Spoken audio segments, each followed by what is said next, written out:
이 시대 신앙인의 고민, 오늘은 이지사님의 고민을 함께 우리가 듣고 그 문제를 성령의 감동 안에서 해결해보는 시간을 갖도록 하겠습니다. 이지사님의 고민은 세 가지입니다. 전도에 대한 부담, 두 번째, 말씀을 익히고 배우고 실천함에 부족함을 느낀다는 고민, 세 번째, 본인의 게으름에 대한 갈등, 해야 된다고 생각하나 실천이 안 됨에 대한 고민을 상담하고 있습니다. 한번 먼저 전도에 대한 부담을 함께 나누어 보도록 하겠습니다. 전도 문제는 앞에서 잠깐 언급을 했지만 신자라면 누구든지 해야 할 기본적인 일이기도 합니다. 내가 은혜로 구원받았으니 나누어야죠. 나도 선물로 받았으니 함께 나누는 것이 기정사실입니다. 그래서 받은 은혜와 구원에 대한 보답으로라도 나가서 외치고 전해야 할 것입니다. 그러나 알 것은 전도의 열매는 하나님의 주권대로 되어진다는 사실입니다. 전도에 대한 부담이 생기는 것은 아직 나에게 준비되지 않았기 때문으로 교회에선 자꾸 전도하라고 강조하고 나의 속에선 열정이 발동하지 않고, 그래서 어쩌다 한번 힘을 내서 동료를 따라 나가보지만 선뜻 말이 나오지 않고 겨우 용기를 내어 전도해보지만 아무 열매도 나타나지 않을 때 생기는 좌절을 맛보면 더욱 전도가 부담으로 작용되는 것입니다. 다른 신자들은 잘도 데려오는데 왜 나는 안 되나? 그나마 안 된다고 아예 안 해버리면 평생 가도 전도 한번 못할 것 같은 불안감도 있고 이래저래 죽을 맛인 것입니다. 그래서 기도도 세게 해보고 나가지만 또 실패, 이것이 반복되면 정말 전도에 대한 공포 수준까지 발전하게 됩니다. 우리가 기억할 것은 전도는 내가 애를 쓴다고 되는 것도 아니고 갖은 가머니절과 선물 공세로 데려오는 것도 아닙니다. 그런 종류는 성경이 말하는 전도가 아니란 말입니다. 외적인 전도가 되려면 오순절 성령의 역사가 동반되어야 합니다. 그리고 인간관계도 무시할 수는 없습니다. 평소에 이웃과 잘 지내고 친절과 화평으로 대하며 수시로 말씀을 나눌 수 있는 기회를 만들어 나가는 것이 필요한 것입니다. 그런 것들이 내가 해야 할 인간적인 준비라면 준비일 것입니다. 그리고는 그 사람을 놓고 기도하며 기회를 타서 전도하는 것입니다. 물론 그때라도 때가 아니거나 하나님의 긍휼의 대상이 아니면 반응이 없을 것입니다. 그래도 나는 할 바를 한 것이니 실망하지 말고 다음 기회를 기다리든지 또 다른 대상을 찾아 준비해 나가는 것이죠.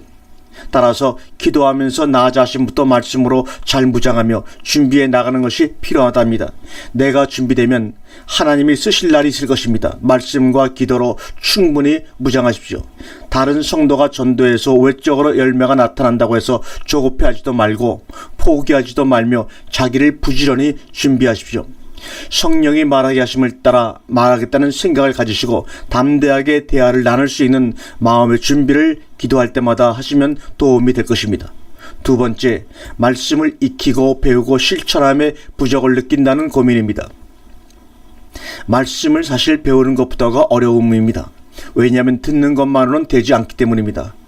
들음으로 믿음이 생기기 때문에 듣는 내용이 어떠하냐가 중요하고 또 들을 때 그것이 자기 믿음과 화합하느냐가 중요합니다. 또한 배우는 것도 끝이 없답니다. 지금 이 말씀을 듣는 분들의 수준도 아마 천차만별일 것입니다. 사실 이 말씀을 그래도 편안하게 말씀을 드릴 수 있는 수준의 책으로 원어적 개념을 처음 접하신 분들을 위하여 쓰여진 내용입니다.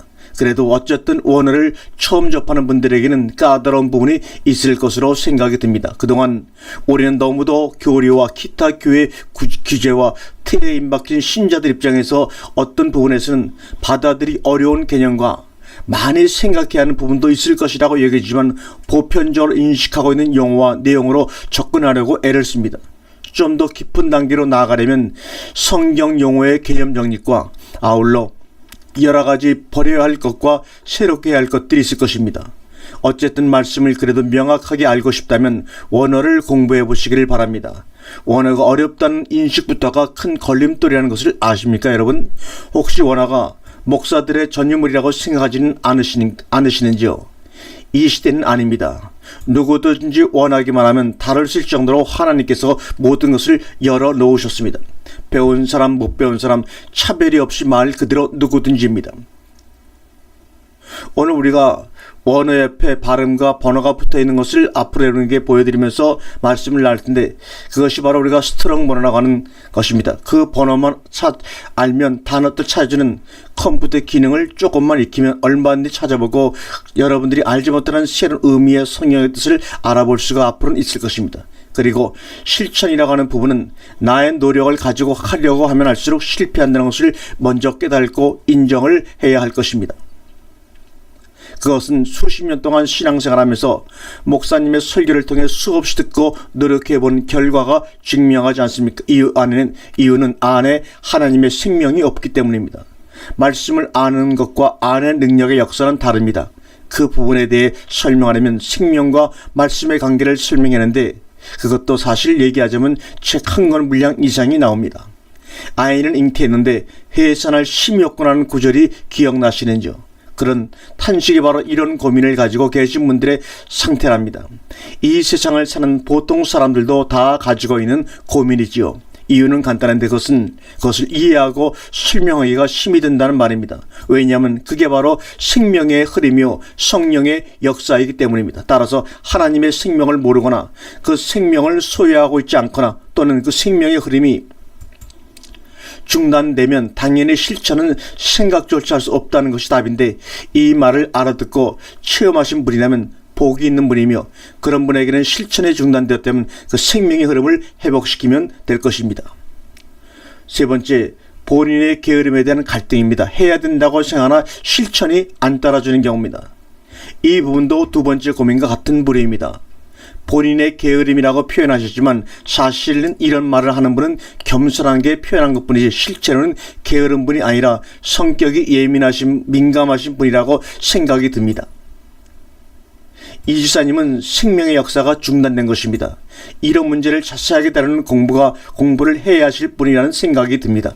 자신 안에 하나님의 생명이 하나님의 아들이 있는가를 점검해야 하는데 그 방법을 알아야 할 것이고, 아들이 있음에도 그런 상태라면 자기의 영혼 육에 막힌 부분을 찾아 제거해서 막힌 곳을 뚫어야 할 것입니다. 그래야 생명의 흐름이 중단된 것이 다시 흐를 것이며 그때 약동하는 힘을 느끼게 될 것입니다. 바로 그 힘이 집사님의 영과 혼과 육을 움직여 힘있는 신앙생활을 하게 만들 것입니다. 이러한 실천은 외부적인 일시적인 흥분이나 감정을 터치해서는 안 되고 근본적으로 치료를 해야 할 것입니다. 의학적인 설명으로 말한다면 이 집사님은 영적으로 병이 된 것입니다. 이런 치료는 인간을 통한 상담으로 될 일이 아니라 말씀과 성령으로 인한 치료가 필요하다고 생각됩니다. 그러나 또 성경 말씀대로 말씀을 드리자면, 성경 여기에 이런 말씀이 있으니 그대로 순종하시오 시기면 또다시 옛 율법으로 돌아가 실패하고 악순환은 되풀이 될 것입니다. 그런 의사는 돌팔입니다. 진정한 의사는 우리의 주님이십니다. 주님은 죄인, 병든 자에게 필요하신 분이라고 말씀하고 있습니다. 우리 목사들은 이렇게 해라 저렇게 해라 하고 지시할 권한이 있는 것이 아니라 참된 의사를 소개하며 그분에게 인도하는 중배쟁이 노릇을 하면 족한 줄 알아야 합니다. 조만간 지사님과 같은 분들에게 중배쟁이 노릇을 할 안내책을 쓰게 되기를 소망합니다. 오늘은 또 이번에는 박 지사님의 고민을 함께 또 알아보도록 하겠습니다. 네 가지의 고민을 말씀하셨군요. 영안이 확 열리지 않는 것에 대한 문제, 남편만을 의지해서 되는 대로 살아야만 하는 것인지, 가장 성경적인 것은 어떤 것인지, 세 번째, 개인에 대한 하나님의 뜻을 잘 모른다고 말합니다. 왜냐하면 그릇은 각각의 것으로 존재하니까 너무 무더기로 취급할 수는 없다고 보기 때문이라고 말합니다. 첫 번째, 영안이 확 열리지 않은 것에 대한 문제를 고민하고 계십니다.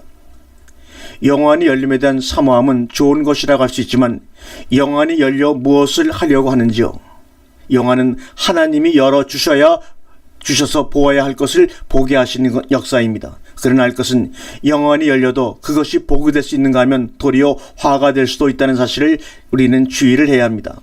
왜 그런가 하면 영안이 열려 본다고 할지라도 그것이 반드시 그 사람에게 유익을 주는 것이 아니기 때문이며, 그것이 얼마든지 지식으로 끝날 수도 있고 자기의 영에는 아무 생명도 되지 않을 수도 있기 때문입니다. 성경에도 영안이 열려 보게 된 역사가 기록되어 있습니다. 구약에서는 발람을 태우고 가던 나귀가 천사를 보고 멈칫거린 사건이 민수기 22장 22절 이하에 기록되어 있고, 엘리사 선지자의 종 게하시의 눈을 열어 적금보다 더 많은 천사의 무리를 보게 한 사건이 열왕기하 6장 10장에 기록이 되어 있습니다. 신약에서는 돌에 맞아 죽어가는 스데반 집사의 눈을 열어 주님이 서신 것을 보게 하신 기록도 있습니다. 영안을 여는 목적은 무지를 벗겨주거나 위로를 하실 필요가 있거나 책망을 하실 필요가 있는 등의 분명한 목적이 있습니다. 물론 우리는 성경과 하나님을 알 목적으로 영안의 열림을 사모함은 얼마든지 좋습니다. 그러나 그에 앞서 우리의 영혼과 육을 다스림이 선행되어야 할 것입니다. 그때 비로소 영안의 열림이 효과를 발휘해 자기의 생명과 에너지가 될 수 있을 것입니다. 따라서 영안을 먼저 열어달라고 하는 것보다 자기를 준비하는 일이 먼저라는 사실도 알았으면 합니다. 영과 혼과 육을 말씀과 성령으로 잘 다스려진 그 자리에 영안이 열려 보여진 생명의 하나님과 말씀의 계시 등을 넣어 자기의 생명과 영으로 삼아야 할 것입니다. 영안이 필요할 때 하나님의 허락하에 주어질 것입니다. 우리가 원한다고 해서 또 기도한다고 해서 주어지는 것이 아닙니다. 하나님의 필요에 의해서 주어질 것입니다. 그러므로 우리의 사모함은 무방하나 거기에 마음을 빼앗기며 전전해서는 유익이 없습니다.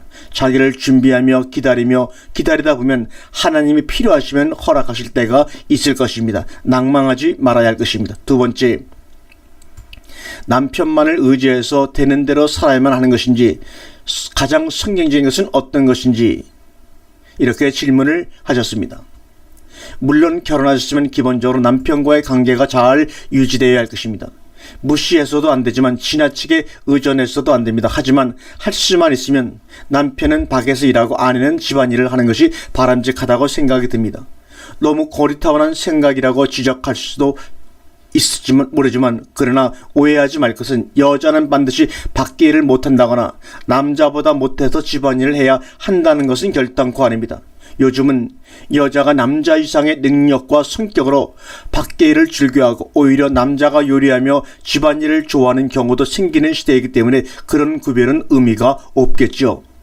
성경적이란 여자는 집안일을 하며 자녀를 돌보며 가르치며 신앙생활을 하는 것입니다. 남자가 남자 역할을 제대로 못할 때 그 남성 중심이 사상이 강한 구약에도 두보라 같은 여선자가 나와서 나라를 구하는 일을 하는 것을 우리는 볼 수가 있습니다.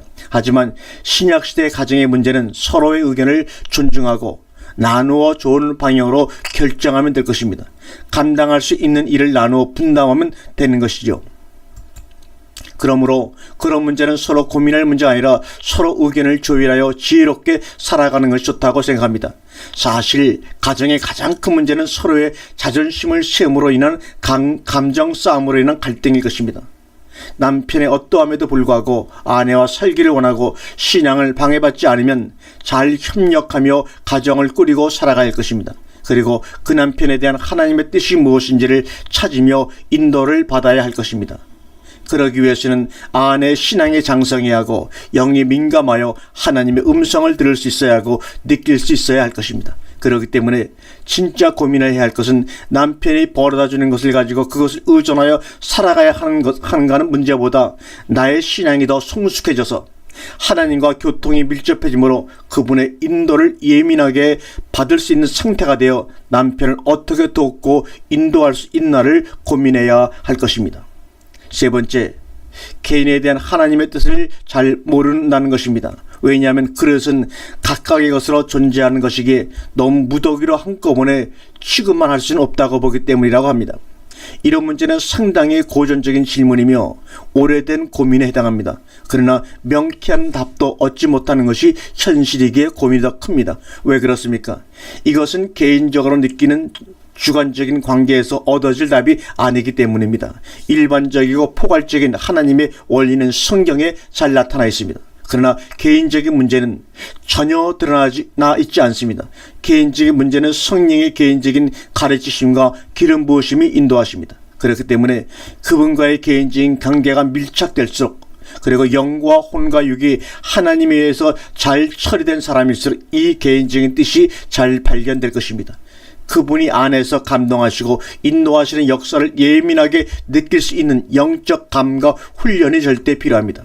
그래서 때를 따라 인도하시는 개인을 향한 뜻에 대해 확실한 여부를 객관적인 말씀에 비추어 확증을 가져야 탈선하지 않습니다. 무조건 안에서 느껴오는 느낌을 성령의 감동이나 음성으로 여기고 행동하다간 신비주의에 빠져 엉뚱한 짓을 할 우려가 크기 때문에 늘 말씀에 비추어 생각하는 훈련이 중요한 것입니다. 따라서 개인에 대한 하나님의 뜻을 알고 싶다면 자기 영의 훈련을 철저하게 해야 할 것이 우선 요구됩니다. 이 준비되어 있지 않는 상태에선 오류가 많이 발생할 것입니다.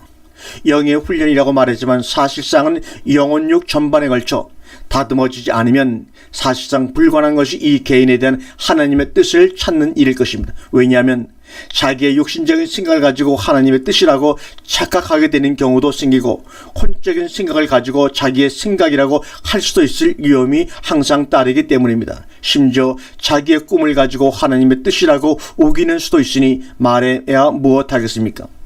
에레미야 23장 25절과 32절의 말씀입니다. 내 이름으로 거짓을 예언하는 선자들의 말에 내가 몽살 얻었담을 내가 들었노라. 거짓을 예언하는 선자들이 언제까지 이 마음을 품겠느냐? 그들은 그 마음에 강교한 것을 예언하느니라. 그들이 서로 몽살을 말하니 그 생각인즉 그들의 열조가 바알로 인하여 내 이름을 잊어버린 것 같이 내 백성으로 내 이름을 잊게 하려 함이로다. 나 여호와가 말하노라. 몽살을 얻은 선자는 몽살을 말할 것이요 내 말을 받은 자는 성실함으로 내 말을 말할 것이라. 겨와 밀을 어찌 비교하겠느냐? 나 여호와가 말하노라. 내 말이 불같지 아니하냐? 반석을 쳐서 부서뜨리는 방망이 같지 아니하냐? 나 여호와가 말하노라. 그러므로 보라, 서로 내 말을 도적질하는 선자들을 내가 치리니 나 여호와가 말하노라. 보라, 그들이 혀를 놀려 그가 말씀하셨다는 선자들을 내가 치리라. 나 여호와가 말하노라. 보라, 거짓 몽사를 예언하며 이르며 거짓과 헛된 자만으로 내 백성을 미혹하게 하는 자를 내가 치리라. 내가 그들을 보내지 아니하였으며 명하지 아니하였나니 그들이 이 백성에게 아무 유익이 없느니라. 여호와의 말이니라. 아멘. 이런 일은 거짓 선자만 그런 것이 아니라 자기가 자기 스스로를 속이는 경우도 동일한 원리가 적용되는 말씀입니다. 그래서 안에서 일어나는 느낌과 감동에도 진리의 영과 미혹의 영을 구별해야 한다는 것입니다. 그만큼 예민한 문제로서 자기의 영을 갈고 닦아서 항상 그분 앞에서 투명하고 깨끗한 자신을 준비하고 있어야 자기에 대한 하나님의 뜻을 알 수가 있을 것입니다.